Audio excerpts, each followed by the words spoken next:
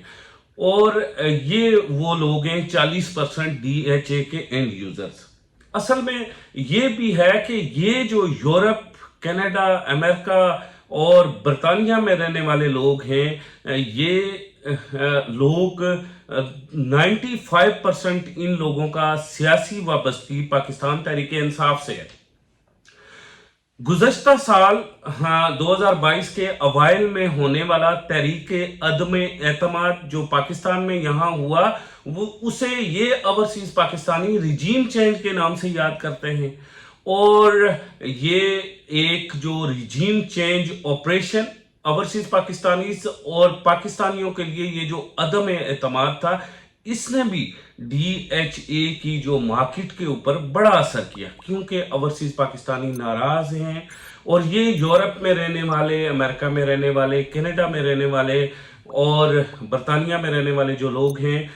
یہ عمران خان کے فین ہیں. اور یہ عمران خان کو بڑے پیمانے پہ ڈونیشنز دیتے رہتے ہیں. انہوں نے شوکت خانم کے لیے ڈونیشنز دیے، نمبل کے لیے دیے، فلڈ کے لیے دیے. اور یہ لوگ عمران خان سے بڑے قریب ہیں اور ان کے ساتھ دلی رشتے رکھتے ہیں. یہی وجہ تھی کہ 2021 تک DHA جو رنگ کر رہا تھا، اور DHA جو ہم دیکھ رہے تھے کہ DHA کوئٹہ 27 لاکھ کا پلاٹ 140 تک پہنچ گیا اور 2021 تک. لیکن 2021 کے بعد جو ہی ریجیم چینج آپریشن ہوا تو اس کے بعد آپ نے دیکھا ہوگا کہ یہ پلاٹ بیڈلی کریش ہوا، واپس آیا اور اس وقت یہ پلاٹ دوبارہ سے 35-37 لاکھ کے اوپر یا 36 لاکھ کے اوپر کھڑا ہوا ہے. DHA لاہور، اگر ہم ملتان کی بات کریں تو بہت زیادہ کریکشن ہوئی ہے، بیڈلی فلاپ ہوا ہے. اور اسی طرح ہم اگر لاہور کی بات کریں تو 9 پرزم سے لے کے 13 تک اتنے بری طرح ریٹس گرے ہیں کہ انویسٹر وہاں پہ پھنس کے رہ گیا ہوا ہے. اب اصل میں جو تینوں یا چاروں وجوہات ہیں وہ کافی سٹرونگ ہیں. پراپرٹی کے اوپر ٹیکس لگنا، نان فائلر کے اوپر 7%، فائلر کے اوپر 2% ٹیکس لگنا، یہ بھی ایک ریزن ہے. اس کے علاوہ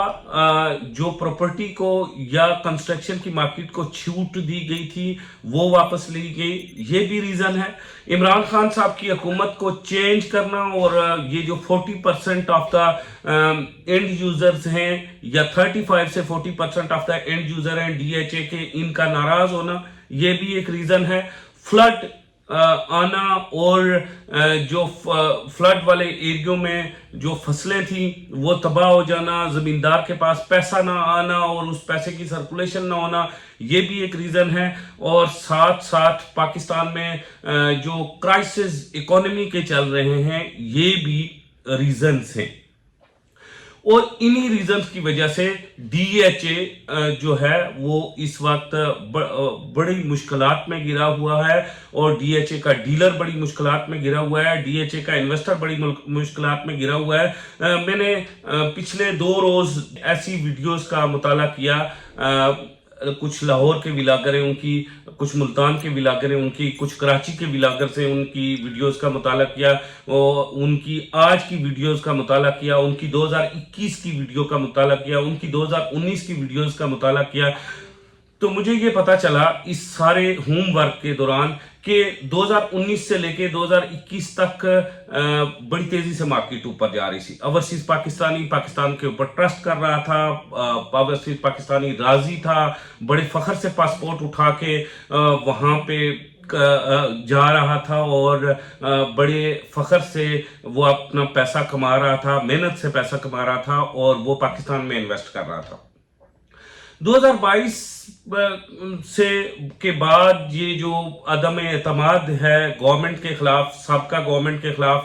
اس کے بعد ایک مہم شروع ہوئی اور روشن ڈیجیٹل اکاؤنٹس بند کیے گئے، اور اسی مہم کے دوران اوورسیز پاکستانی اپنی پاکستان فوج کے جو اعلیٰ افسران ہیں ان کے ساتھ ناراض ہوئے۔ موجودہ آرمی چیف جو اگلے 10 سے 15 دنوں میں سابقہ ہو جائیں گے، ان کی پالیسی سے انہوں نے بھرپور اختلاف کیا اور ان کے ساتھ ناراض ہوئے، اور اس ناراضی کی وجہ سے بھی ڈی ایچ اے میں انویسٹمنٹ کم کی۔ یوں کہ جو ڈی ایچ اے کا اینڈ یوزر تھا 35 سے 40%، ان میں سے غالباً 10 سے 15% ڈی ایچ اے سے ناراض ہو گیا، اور یا 20% ڈی ایچ اے سے ناراض ہو گیا، اس نے اپنی انویسٹمنٹ شیک کر کے نکالی۔ کیونکہ اس وقت کیپٹل سمارٹ سٹی تیزی سے اس کی ویلیو گری ہے، لیکن اتنی نہیں گری جتنی ڈی ایچ اے کے مختلف across the country D H A کے مختلف سیکٹرز میں گری ہے۔ اسی طرح لاہور سمارٹ سٹی بالکل ڈی ویلیو ہوا ہے موجودہ کرائسس میں، لیکن اتنا نہیں گرا جتنا across the country D H A کے مختلف فیزز گرے ہیں۔ بیریا ٹاؤن بالکل ڈی ویلیو ہوا ہے ان کرائسس میں، بالکل کریش کیا ہے بیریا ٹاؤن نے، لیکن ڈی ایچ اے کے مقابلے میں کم کرائسس میں آیا ہے۔ اگر ڈی ایچ اے کے مقابلے میں ڈی ایچ اے جتنا یا اس سے زیادہ کرائسس میں آیا تو پاک ویو سٹی آیا ہے۔ آپ اس کا بھی مطالعہ کریں گے تو آپ کو لگے گا کہ باقی ساری سوسائٹیز کم کرائسس میں، لیکن پاک ویو سٹی بھی زیادہ کرائسس میں آیا۔ اس کی وجوہات سمپل یہ ہے کہ میرا ذاتی تعلق کسی بھی سیاسی جماعت سے تو نہیں ہے، میں ایک کاروباری آدمی ہوں، اور میں ریئل اسٹیٹ سیکٹر سے میرا تعلق ہے، اور ریئل اسٹیٹ کا ولاگر بھی ہوں، لیکن میں یہ تو نہیں کہتا کہ کس نے کس کو ووٹ دیا یا کیا اچھا ہوا یا کیا برا ہوا۔ یہ وہ پلیٹ فارم نہیں ہے جس پہ بیٹھ کے میں ایسی بات کروں، یہ ایک بزنس پلیٹ فارم ہے۔ لیکن یوں لگا ضرور کہ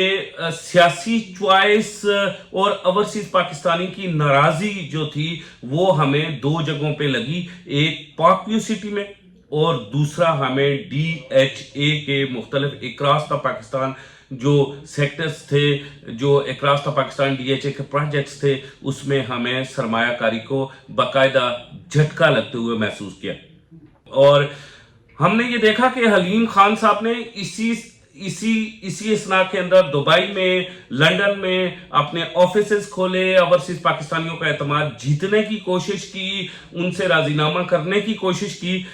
لیکن دوسری طرف سماج ٹیلی ویژن جو ان کا تھا وہ اسی طرح ان اوورسیز پاکستانیوں کی دل آزاری کرتا رہا۔ اور پھر اوورسیز پاکستانی بعض اوقات جو ہم سے لوگ کال کرتے ہیں، بات کرتے ہیں، تو وہ شاید سابق چیف آف آرمی سٹاف جو ہیں، موجودہ بھی ہیں، سابق بھی ہیں، اگلے چند دنوں میں سابق ہو جائیں گے، ہمارے چیف آف آرمی سٹاف جناب جنرل قمر جاوید باجوہ صاحب سے ناراض معلوم ہوتے ہیں۔ ان کا یہ کہنا ہے کہ پراپرٹیز کے اوپر ٹیکس ہیوی لگانا، اور اس کے ساتھ ساتھ حکومت نے جب یہ فیصلہ کیا کہ اوورسیز پاکستانیوں کو ووٹ کا حق نہیں ہے، تو اس وقت آرمی چیف خاموش رہے، اور جس کی وجہ سے یہ سارے جو ہے اوورسیز پاکستانیوں کی جو انویسٹمنٹ ہے وہ ڈی ایچ اے میں بھی کم ہوئی ہے، اور ساتھ ساتھ وہ پاک ویو سٹی میں بھی کم ہوئی ہے۔ ابھی ہم نے دیکھنا ہے کہ کیا یہ راضی نامہ ڈی ایچ اے کے ساتھ اور پاک ویو سٹی کے ساتھ ہوگا، اور پاک ویو سٹی اور ڈی ایچ اے جو ہے وہ اپنے ان ناراض 15 سے 20% اینڈ یوزرز کو منا سکیں گے یا نہیں منا سکیں گے، یہ بھی ان کے لیے بڑا امتحان ہے۔ اس کے بعد پھر جو سب سے بڑا امتحان ہے وہ اس ملک کی معیشت کا ہے، اس اکانومی کا ہے، یہ گرتی ہوئی اکانومی کا ہے، جو ریت کی دیوار ہے اس ملک کی ایک اکانومی، اور وہ دن بدن گرتی جا رہی ہے۔ روپیہ سینکڑوں روپے ڈی ویلیو ہو کے بالکل زمین بھس ہو گیا ہے۔ اس سچویشن کے اندر کتنا ٹائم لگے گا ملک کی معیشت کو اٹھانے کے لیے وزیر خزانہ کو، اور وہ جو دعوے کرتے رہے ہیں اسحاق ڈار صاحب، وہ کتنے عرصے میں وہ دعوے پورے کریں گے تاکہ معیشت ٹھیک ہو تو کاروبار اپنی جگہ پہ آئے۔ اس کے علاوہ مین چیز یہ ہے کہ حکومت کی طرف بھی ہمیں دیکھنا ہوگا کہ عمران خان صاحب جو لاکھوں لوگوں کا مجمع لے کے اسلام آباد اور راولپنڈی کی طرف آ رہے ہیں، آج جب میں ویڈیو ریکارڈ کر رہا ہوں تو 2 روز کے بعد ہمارے اسلام آباد اور راولپنڈی کے تمام تر آفیسز بند ہو جائیں گے، ہمارے ملازمین اپنے گھروں میں بیٹھ جائیں گے، اور اس کرائسس کے اندر ہمارے اسلام آباد اور راولپنڈی کے اندر کم از کم 5 آفیسز مکمل طور پر شٹ ڈاؤن ہو جائیں گے۔ اگر جو سراؤنڈنگ ایریا کے آفس کھلے بھی رہتے ہیں تو جب ہمارا ہیڈ آفس سے آپریشن بند ہو جائے گا تو ان آفس کا کھلنا بھی بے سود ہو جائے گا۔ سو آپ یہ دیکھیں کہ اسلام آباد اور راولپنڈی کے اندر اگلے 2 دن کے بعد بزنس بند ہونے جا رہا ہے، اکانومی شٹ ہونے جا رہی ہے، اور اس صورتحال میں حکومت سے ہاتھ جوڑ کے گزارش کر رہے ہیں کہ اس وقت ہم لوگ پسے ہوئے ہیں، بڑی بری طرح سے پسے ہوئے ہیں۔ یہ سیاسی معاملات آپ ایک جگہ بیٹھ کے حل کریں تاکہ یہ کرائسس ہٹیں اور یہ کرائسس ختم ہوں اور ہمارے کاروبار آگے چل سکیں، ہاں اکانومی بھی آگے چل سکے، ملک کی معیشت بھی آگے چل سکے۔ یہ سچویشن ہمیں ڈی ایچ اے کے اوپر 8 سے 9 ماہ مزید نظر آئے گی، 8 سے 9 ماہ جس طرح باقی مارکیٹ کے اوپر نظر آئے گی، اور اس کے بعد ہمیں الیکشن نظر آئے گا۔ اگر الیکشن فیئر اینڈ فری ہوتا ہے تو میرے خیال میں overseas Pakistani D H A سے راضی ہو جائیں گے، لیکن اگر الیکشن کے اندر دوبارہ کسی قسم کا کوئی اس طرح کا پریشر ڈیولپ کیا جاتا ہے تو میرے خیال میں ڈی ایچ اے پھر ایک عرصے تک اوورسیز پاکستانیوں کی ناراضی کا شکار رہے گا، جو ڈی ایچ اے کے لیے اچھا سائن نہیں رہے گا۔ آپ تمام دوست جو ڈی ایچ اے کے اندر انویسٹمنٹ کر رہے ہیں، آپ تمام دوستوں کو اس وقت ہوم ورک کرنا چاہیے۔ It is not a good time for investment, not only D H A بلکہ ایک راستہ پاکستان کسی بھی پراپرٹی کے پروجیکٹ میں انویسٹمنٹ کرنے کا یہ اچھا ٹائم نہیں ہے۔ آپ اگر انویسٹمنٹ کرنا چاہ رہے ہیں تو اس وقت ہوم ورک کرنا سٹارٹ کر دیں اور اپنی چیزیں پن کرنا سٹارٹ کر دیں۔ اگلے 3 سے 4 ماہ کے اندر جو ہی الیکشن کو اناؤنس کیا جائے گا اور الیکشن قریب آ جائیں گے، اس وقت مارکیٹ میں اور جتنا ٹھنڈا ہونا ہوگا، جتنا نیچے گرنا ہوگا گر چکی ہوگی، اگلے 3 سے 4 ماہ کے اندر وہ پن کی ہوئی چیزیں آپ نے بائی کرنا سٹارٹ کر دینی ہے اور خاموشی سے خریداری سٹارٹ کر دینی ہے۔ انشاءاللہ یہی خریداریاں آپ کو فائدہ دیں گی۔ اسی کے ساتھ مجھے کامران خان کو اجازت دیجیے اور اگلی ویڈیو تک خدا حافظ۔